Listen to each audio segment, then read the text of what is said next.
রকমের একটি সুন্দর সোনার বাংলাদেশ যিনি আমাদেরকে উপহার দিয়েছেন, সে আল্লাহ তাআলার শুকর গুজার করছি, চিৎকার দিয়ে বলছি আলহামদুলিল্লাহ।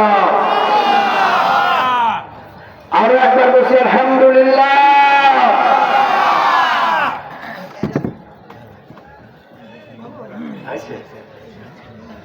জি আলহামদুলিল্লাহ। আমাদের মধ্যে ইতিমধ্যে উপস্থিত হয়েছেন আজকের মাহফিলের সম্মানিত প্রধান অতিথি, আমার শ্রদ্ধাভাজন চাচাজান সম্মানিত জনাব মোহাম্মদ আবু দাউদ সহ আমার পাশে স্টেজে বসে আছেন পাটিকাবাড়ি ইউনিয়ন পরিষদের সাবেক জননন্দিত চেয়ারম্যান জনাব মোসলেম উদ্দিন প্রামাণিক চাচা সহ যারা এসেছেন সকলকে মোবারকবাদ জানাচ্ছি। এবং স্বাধীন বাংলাদেশ যে দেশের জন্য হাজারো মায়ের বুক খালি হয়েছে, যে রক্তিম লাল গোলাপ লাল সবুজের পতাকা আনতে গিয়ে 1952, 1971, 1990 এবং 2024 সালের 36শে জুলাই এই জাতির মানুষ কখনো পাকিস্তানের কাছ থেকে এদেশকে মানচিত্র এনে দিয়েছিল এবং 2024 সালের 36শে জুলাই ভারতের কাছ থেকে আরেকবার নতুন করে দেশ স্বাধীনতা অর্জন করেছে। জোরে বলেন ঠিক কিনা? আল্লাহ রাব্বুল আলামিন এই জাতির মানুষকে যে নিয়ামত এবং রহমত স্বরূপ এই বিজয় এনে দিয়েছেন। আজকের 16 ডিসেম্বরের প্রথম দিনের শেষ রজনী, সেই লাখো শহীদের রক্তে স্নাতের সোনার বাংলাদেশের আজকের বিজয় দিবস, আল্লাহ রাব্বুল আলামিনের কাছে সকল শহীদদের জন্য সর্বোচ্চ মাকাম জান্নাত কামনা করছি, বলি আল্লাহুম্মা আমিন। সম্মানিত হাজিরান,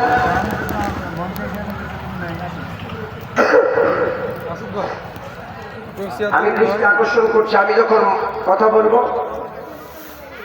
ডান সাইডে কাউকে এখানে দাঁড়ানো যাবে না, জায়গাটা কোনোভাবে দাঁড়ানো যাবে না, এই জায়গা ফাঁকা করতে হবে, আমার কনসেন্ট্রেশন নষ্ট হবে। যেহেতু রাস্তার পাশে অনেক শব্দ হচ্ছে, আমরা কিছু সময় এখানে কোরআন হাদিসে কিছু কথা ব্যয় করবো, ইনশাল্লাহ শুনবো। পাশে দাঁড়ানো যাবে না, প্রয়োজনের ভিতরে এসে বসতে হবে।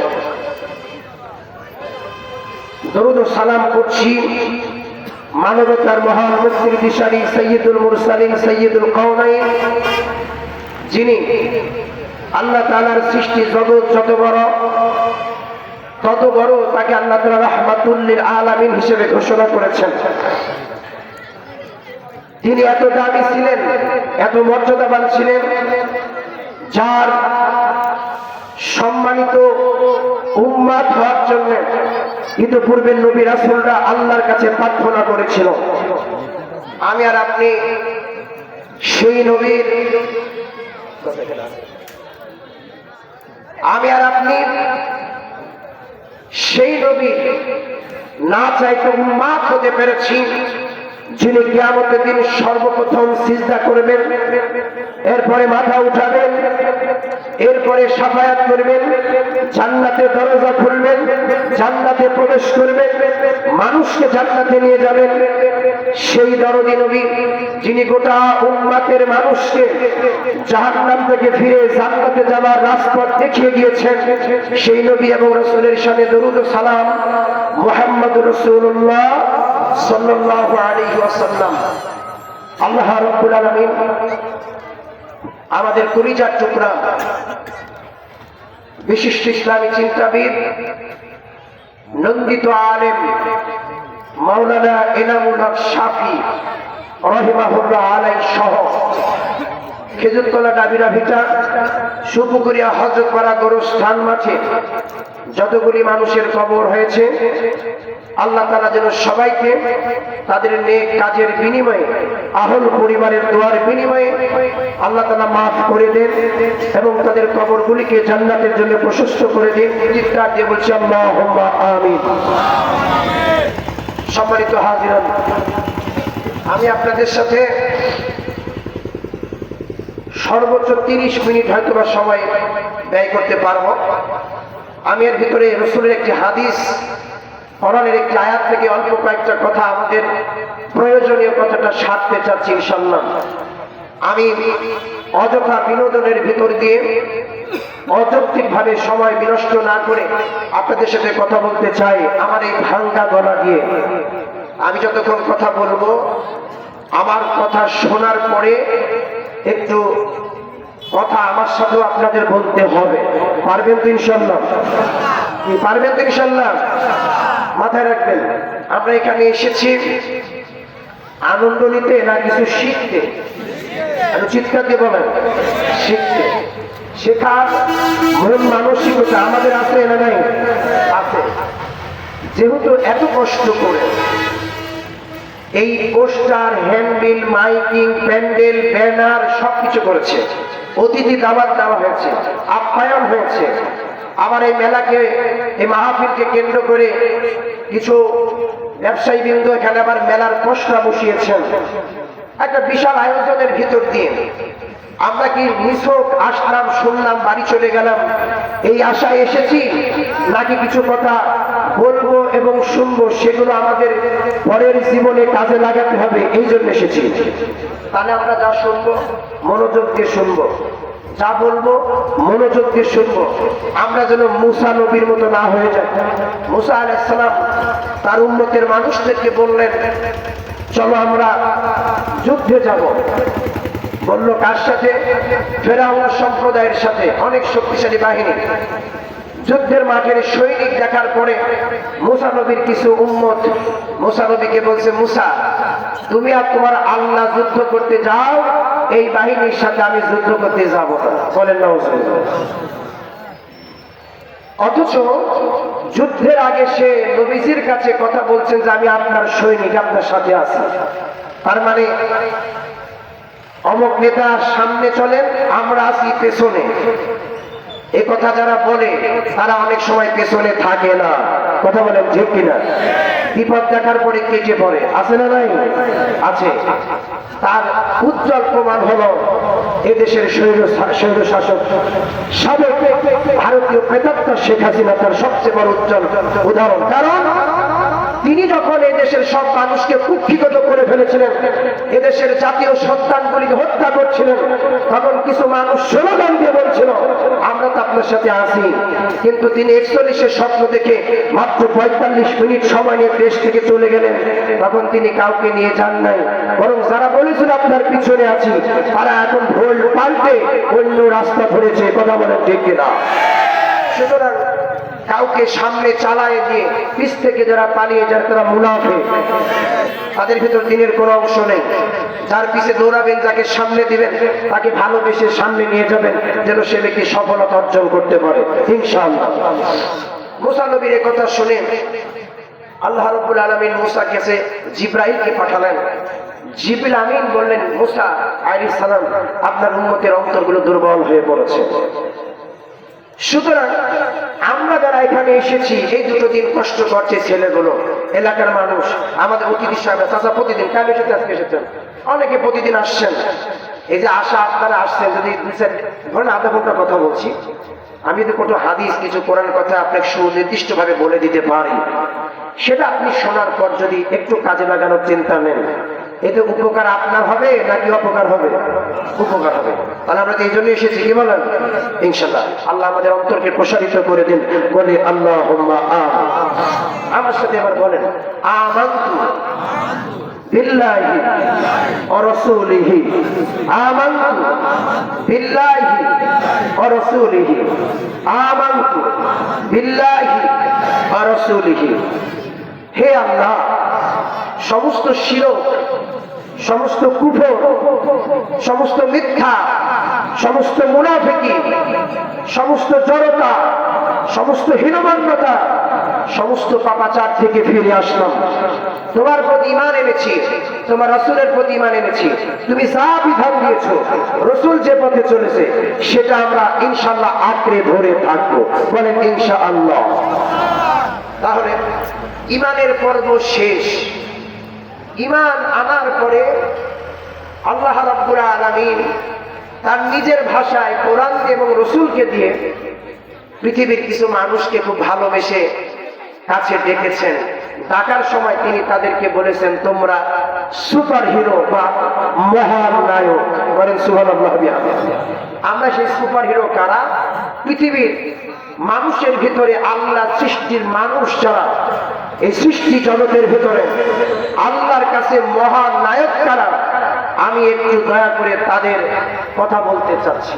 আমরা তো জানি এদেশের মানুষ যখন রাজনৈতিক ভাবে বড় নেতা হয় অথবা অর্থনৈতিক ভাবে ফিনান্সিয়াল ভাবে অনেক বড় পর্যায়ে চলে যায়, অথবা যারা সিনেমার জগতে কাজ করে, আমাদের দেশের মানুষ তাদেরকে মহান নায়ক বলে ডাকে। কথা বলেন ঠিক কিনা? আল্লাহর দৃষ্টিতে এরা হচ্ছে মানুষের দৃষ্টিতে মহানায়ক, কিন্তু এদের পাপের সীমা নেই, এদের পাপের সীমা নেই। ভাই ইকোটা আরেকটু কমানো যাবে? ভোকালটা মোটা করে দেন, ঠিক আছে? এই পৃথিবীতে আমরা যাদেরকে মহানায়ক বলি এরা মানুষের কথা। আমরা একটু দেখতে চাই আল্লাহ কাদেরকে মহানায়ক বলেছেন, আল্লাহ কাদেরকে সুপার হিরো বলেছেন, আল্লাহ কাদের জন্য জান্নাতের মেহমানদারি রেখে দিয়েছেন, আল্লাহ কাদের জন্য জান্নাতের সুপ্রিয় পানি রেখে দিয়েছেন, আল্লাহ যাদেরকে সুপার হিরো বলেছেন, আল্লাহ যাদেরকে মহানায়ক বলেছেন। আপনি আল্লাহর ভাষার মহানায়ক হবেন নাকি দুনিয়ার মানুষের মহানায়ক হবেন? কার হবেন? জোরে বলেন, কার হবেন? অনেকগুলো পর্যায়ে আছে, আমি সেখান থেকে অল্প 2-3টা বলবো ইনশাআল্লাহ আজিজ। নাম্বার 1 নম্বর হলো আল্লাহ রাব্বুল আলামিন সূরা হজের ভিতর বলেছেন, আল্লাযীনা ইম্মাক্কানাহুম ফিল আরদি আকামুস সালাহ। আল্লাহ তাআলা বলছেন, আমি যখন কোন মানুষকে ভালোবেসে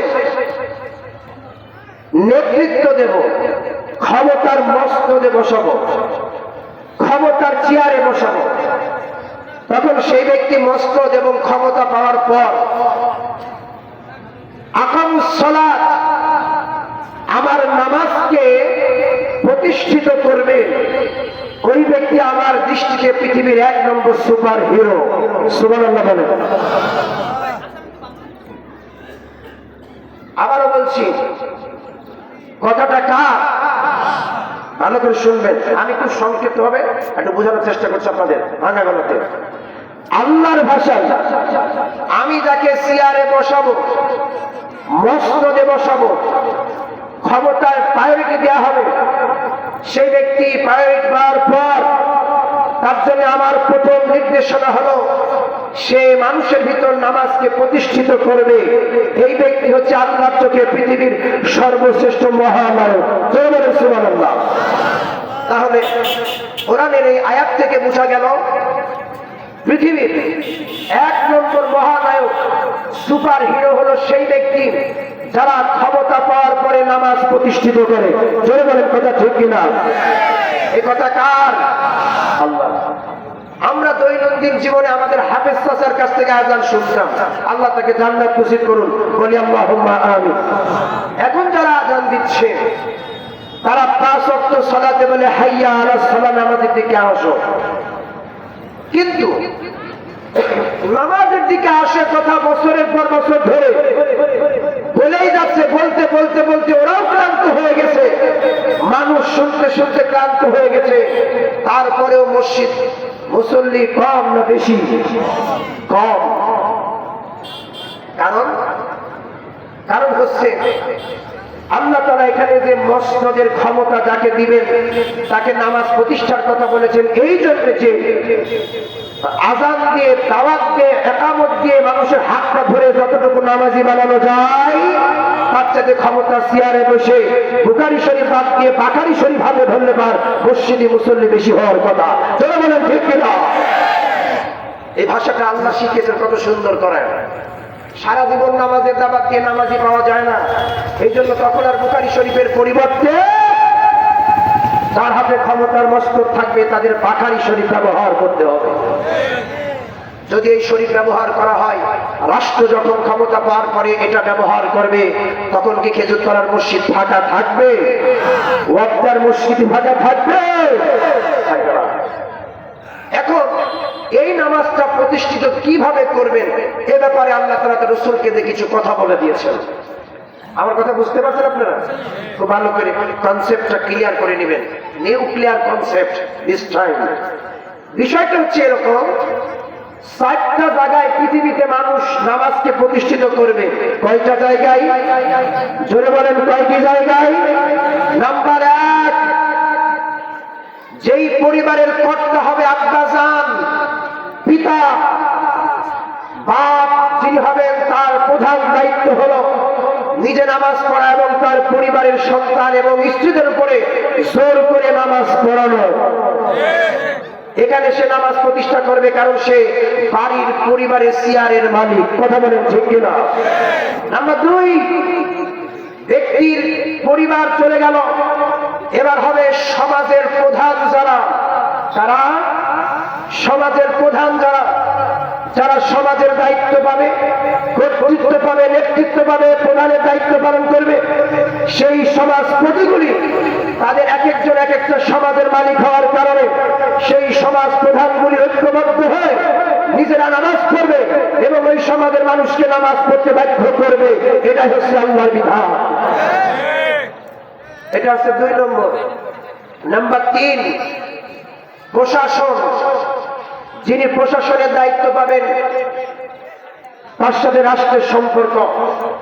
রাষ্ট্র যখন কোরআনকে সংবিধান বানিয়ে নামাজ প্রতিষ্ঠিত করবেন, তখন বাংলাদেশ সরকারের কাছে একটা পুলিশ বাহিনী থাকবে, প্রশাসনিক কর্মকর্তা থাকবে, যাদের কাজ হলো প্রতি ওয়াক্ত নামাজের সময় প্রত্যেকটা পাড়া মহল্লায় গ্রামের ভিতরে পুলিশের গাড়িতে করে করে রাস্তায় টহল দেবে।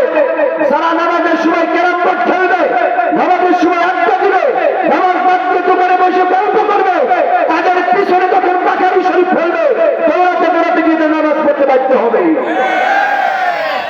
এটা হচ্ছে রাষ্ট্রের 3 নম্বর সেক্টর, প্রশাসন। এইটা দিয়ে নামাজ প্রতিষ্ঠিত করতে হবে।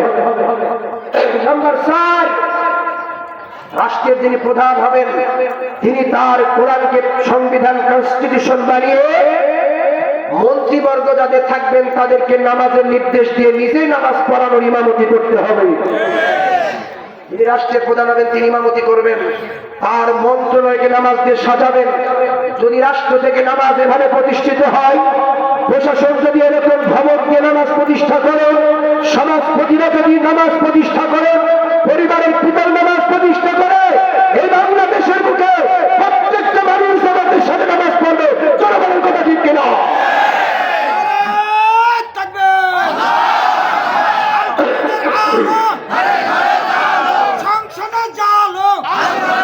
আমার ভাইরা, সুতরাং এই আয়াত থেকে যে বিষয়টা ক্লিয়ার হয়, আল্লাহ বলেছেন আমি যাদেরকে ক্ষমতা দেই, মসনদ দেই, তারা ক্ষমতা পাওয়ার পরে পৃথিবীতে প্রথম নামাজ প্রতিষ্ঠিত করবে। এই নামাজ প্রতিষ্ঠা করার 4টি সেক্টর আমি আপনাদেরকে বলেছি। এখন প্রশ্ন হলো, বর্তমান সময়ে আমরা আমাদের চোখের সামনে যা দেখতে পাচ্ছি, রাষ্ট্র, প্রশাসন, সমাজ প্রধান আর পরিবারের নেতৃত্ব যারা চায়, তারা নিজেরাই তো ঠিক মতো নামাজ পড়ে না। তারা নিজেরাই তো ঠিক মতো নামাজ পড়ে না। ইমাম সাহেব কান্দি কান্দি করবে কি? ঠিক কিনা? বিশিষ্ট ইসলামিক চিন্তাবিদ, বাংলাদেশের সুদেশ বরেণ্য আলেম, বাংলাদেশের মানুষের কলিজার টুকরা মৌলানা ইমামুল শাফি সাহেব সুদীর্ঘ 50 বছর ধরে এই নামাজের দাওয়াত দিয়েছে, অথচ সেই সমাজের ব্যক্তিগুলি, সেই সমাজের প্রধানগুলি, সেই সমাজের বাপগুলি, আমাদের বাপ যারা সেই নামাজ না করার করে, না বুঝার কারণে ক্ষমতা পাওয়ার পরে সমাজে নামাজ প্রতিষ্ঠা করে নাই। কারণ তারা নিজেরা নামাজ পড়ে না ঠিক মতো, অন্যদেরকে নামাজ প্রতিষ্ঠার জন্য জীবনেও কোনোদিন ইন্সপাইরেশন করে। এই জন্য এই 4টি সেক্টর দরকার আছে না নাই? এদেশে নামাজ প্রতিষ্ঠা দরকার আছে না নাই? তবে এটা সত্য কথা, নামাজ প্রতিষ্ঠা করতে হলে মানে একটি ইসলামী সরকার দরকার। জোরে বলেন ঠিক কিনা?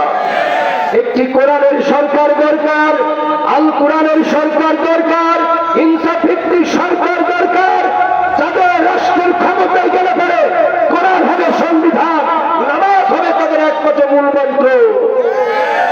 এই জন্য খেজুরতলার মানুষ, হজরতপাড়ার মানুষ, নাবিরাবিটার মানুষ, ফাটিকা মিডনের মানুষেরা আপনাদের কাছে একটি বিষয় ক্লিয়ার করে যাচ্ছি, এই নামাজ প্রতিষ্ঠিত যদি রাষ্ট্র, প্রশাসন, সমাজ আর পরিবার থেকে না করা হয়, সারা জীবন আমরা ওয়াজ করব, সারা জীবন আমরা মসজিদে আযান দেব, তবু মসজিদে মুসল্লি কোনোদিন ভরপুর করা যাবে না। এজন্য কি দরকার? এই 4টা জায়গায় পরিবর্তন দরকার। জোরে বলেন ঠিক কিনা? এই 4টা জায়গায় পরিবর্তন দরকার আছে না নেই? এই 4টা জায়গায় পরিবর্তন করতে হলে আমাদের প্রত্যেকটা মানুষকে নিজের জীবনের টার্গেট, চিন্তা চেতনায় পরিবর্তন নিয়ে আসতে হবে। আগামীর জীবনে আপনি কি চান? আপনি কি কোরআন ভিত্তিক শাসন চান? আপনি কি নামাজ ভিত্তিক জীবন চান? আপনি কি কোরআন ভিত্তিক পরিবার চান? আপনি কি কোরআন ভিত্তিক রাষ্ট্র ব্যবস্থা চান? এই চিন্তা চেতনা যদি আপনার মাথার ভিতর থাকে, তাহলে আগামীর দিনে বাংলার জমিনে নামাজের বাংলাদেশ তৈরি করা সম্ভব। আর যদি মাথার ভিতর থাকে যে নামাজ তৈরি করবো, কি নামাজ পড়ার মতো কঠিন কাজ দিয়ে নামাজ পড়ার দরকার নেই, যে আমরা পড়ছি আমরা পড়তে থাকি, তাহলে আপনাকে জাহান্নাম থেকে বাঁচানো আমাদের সম্ভব নয়। আল্লাহ তাআলা আমাদের বোঝার তৌফিক দিক, বলেন আমিন। আল্লাহ এই জমিনের উপরে কোরআনের শাসন দিয়ে যেন আল্লাহ তাআলা এই জাতির মানুষকে নামাজি বানায় দেবেন, আল্লাহুম্মা আমিন। এখন আমি তো নামাজ প্রতিষ্ঠার কথা বললাম, এখন প্রশ্ন হচ্ছে, যদি কেউ এই দায়িত্বগুলো পাওয়ার পরে নামাজের জন্য নসিহত না করে, নামাজ প্রতিষ্ঠার নসিহত না করে, তাদের অধীনস্থদের যদি না বলে, তাদের কর্মী বাহিনীকে যদি না বলে, তাহলে তাদের তো একটা ফলাফল আল্লাহর কাছে আছে, আছে না? আছে। সেটা কি? আল্লাহ রাসূল বলেছেন,